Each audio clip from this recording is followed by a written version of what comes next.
In this refulgent summer, it has been a luxury to draw the breath of life. With these words, Ralph Waldo Emerson began his now famous Harvard Divinity School address at Harvard University. According to biographer Robert D. Richardson, Jr., this is not a casual allusion to the weather or a clearing of the throat in Emerson's opening line. It represents the central theological point of his talk. Divinity surrounds the living every day.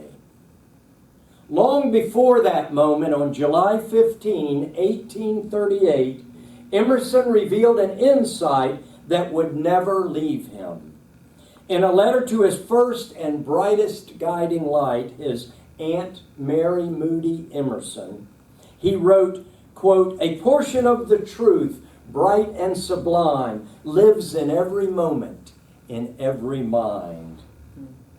So much of Emerson's writing reflects this positive, ecstatic view. It might be easy to assume he lived a sheltered life. He did not. Emerson was a man acquainted with grief and tragedy. His father died when he was 8 years old. As a young adult, he suffered eye disease and underwent 2 surgeries. His first wife, Ellen, died of tuberculosis after 2 short years of marriage. He lost an older brother, Edward, to the same disease. Waldo, his firstborn son from his second marriage, died suddenly of scarlet fever at the age of 5. Richard Higgins wrote an article for our UU World publication in 2003 to celebrate Emerson's 200th anniversary. Emerson was born in 1803 and died just before his 80th birthday in 1882. Higgins said that one of the extraordinary things about Ralph Waldo was his optimism in the face of such adversity. Another was his humility in the face of such brilliance. According to Higgins, almost every biography on Emerson includes a story of the scrub woman. Sometimes it's told as the story of a laborer or a farmer who attends his lectures not because she understands a thing he said, but because, quote, "I like to see him stand up there and act as though everyone else is as good as he is," end quote. Wesley Mott, the founder of the Emerson Society, said people went away tremendously uplifted and had no idea what they just heard. I often feel that way myself when reading his work. His mind was a ball of fire in search for truth. Truth with a capital T. A higher moral truth. Spiritual truth. Richard Higgins labeled him the architect of American intellectual genius. Great religious personalities like William Ellery Channing and Theodore Parker, transcendentalists such as Margaret Fuller, Elizabeth Hoare, and Sarah Ripley, writers and thinkers like Thoreau and Dickens and Louisa May Alcott, the activists Lucretia Mott, Julia Ward Howe, Henry Bellows. Emerson knew all of them and counted them his friends. Friedrich Nietzsche considered him the most gifted of the Americans, and Walt Whitman referred to him as his master. The Unitarian Universalist Historical Society calls him the most recognized and revered figure in the entire Unitarian movement.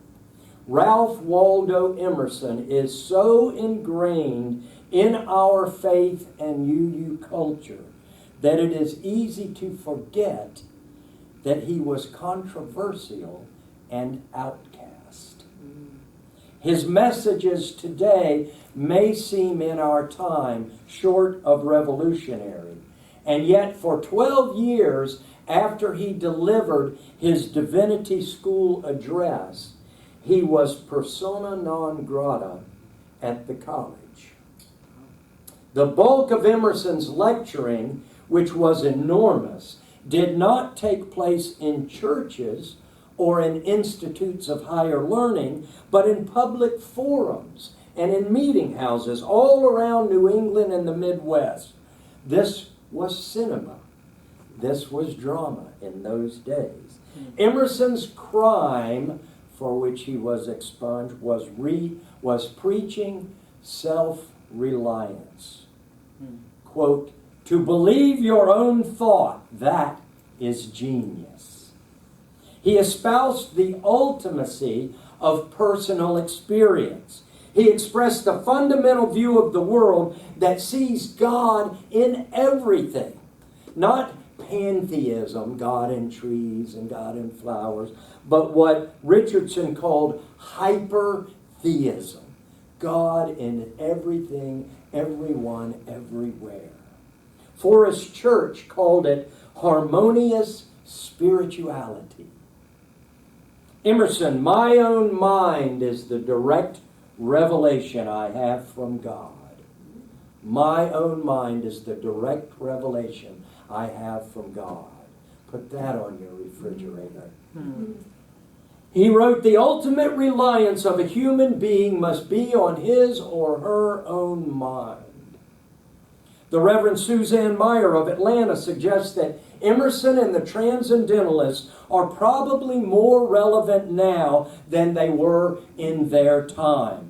They speak out of our UU tradition to a postmodern mindset that is tired of scientism and reductionism. This idea that everything can be reduced to fact. They offer us instead a naturalist spirituality, what we might call earth-centered.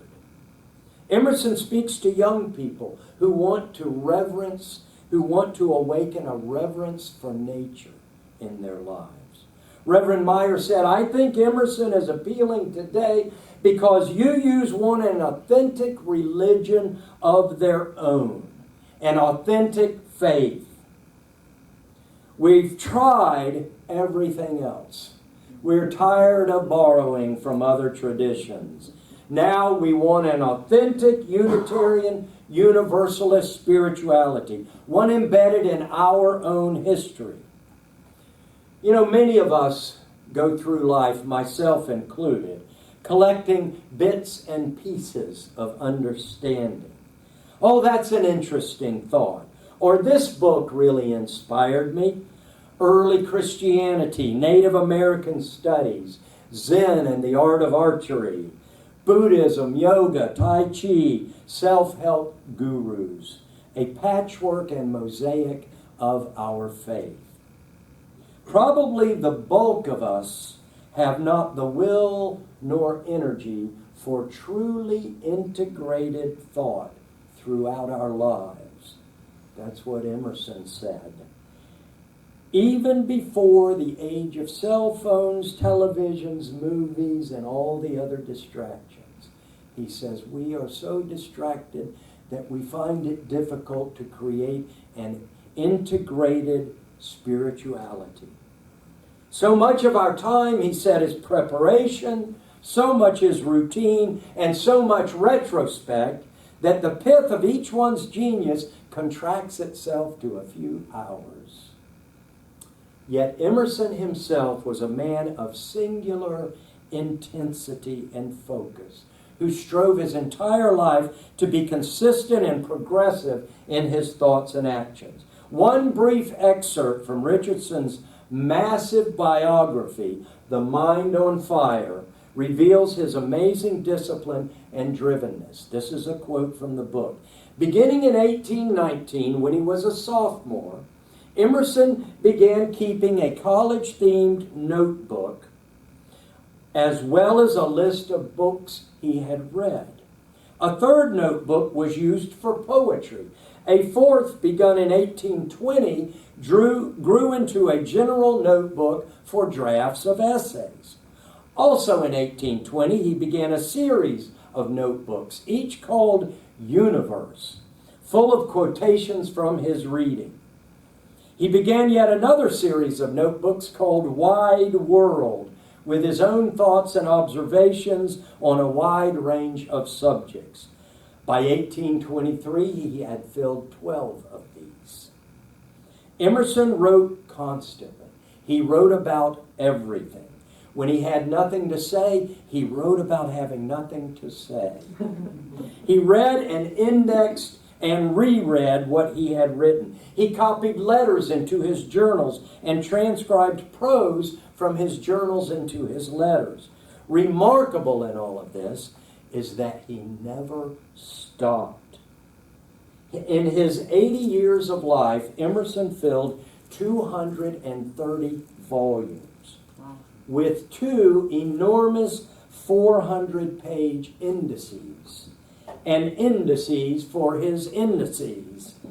As the Reverend John Young said, and Emerson himself suggested, this became a substitute for memory, a sort of high-volume computer created by hand that he could access in order to write an essay, make a speech, or compose his frequent correspondence to his many friends.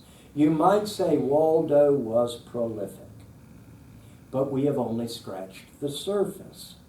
In my estimation, there is not a soul alive who could have read as much as this man consumed in his lifetime. Consider this: Shakespeare, Machiavelli, Pythagoras, Goethe, a favorite. Plato and biographies of Plato, Hegel, Kant, and Hume, Margaret Fuller, Charlotte Bronte, Lydia Child. Emerson could read in German, French, or Latin. He translated Dante. He sponsored the American circulation of the works of Thomas Carlyle. He saved and copied all the letters and conversations from his Aunt Mary, a compendium of 870 papers. He sponsored the publishing of his best friend, Henry David Thoreau. Some of you may have heard that name. And he owned the land on which Thoreau would build that cabin by Walden Pond. Emerson was a founder of the Transcendental Club and editor of The Dial, its magazine. Waldo Emerson, as he preferred to be called, studied the classics, philosophy, biology, theology, poetry, world history, horticulture, biographies, fiction, the sanitary conditions in England, abolition, science, mysticism. His study of religions was extensive. Buddhism, the Sufi mystics, Zoroastrianism, Hindu, Islam, Confucian, and other thoughts. Emerson broke every one of his own rules for reading, which were 3. 1, never read a book that is not at least a year old. His theory, only good books survive. 2, never read any but famous books. Same reason. 3, never read anything but what you like. Most books are good for nothing, he suggested. Yet he seemed to read most books. It makes no difference what I read, he said. If it is irrelevant, I read it deeper. Oh, he also, in his lifetime, delivered more than 1,500 lectures after resigning 8 years of Unitarian ministry. Haven't even mentioned his poetry yet. For all of this self-revelation, Emerson was enigmatic. He rode a roller coaster of emotion all his life. The ultimate optimist who fought with inner skepticism. See, I love to hear that. I'm not alone. I can relate. Deeply spiritual, he shunned establishment religion. God builds her temple in the heart, he said, on the ruins of churches and religions. I love his work because he honored wildness as essential to our nature. Nature and its beauty moved him, and his response was astonishment and celebration. For Ralph Waldo Emerson, religion was a way of acting in the world. Richardson has summarized that faith of his in this biography. First, everything is divine. Second, all important truths are self-evident. Third, the purpose of life is self-cultivation and fulfillment. Fourth, each day is adequate unto itself. 5, each of us has all the time there is. Don't live to regret it. Next, your work should be the praise of what you love. And finally, for Emerson, life is an ecstasy. The beauty of it is, for Emerson, that these are really not abstract notions, but practical rules for everyday life. That's what was on his refrigerator. Emerson affirmed in words and promoted in actions that we are created for society. We are created for one another. We are made to be together. He became a powerful champion in the cause of abolition, women's rights, opposition to the forced removal of the Cherokee, which was called the Trail of Tears, and many other injustices. He never lost faith in life's capacity for self-renewal. I am defeated all the time, yet to victory I am born. The overriding question of Emerson's life becomes the question we can ask ourselves today. It is not, what can I know, but how should I live?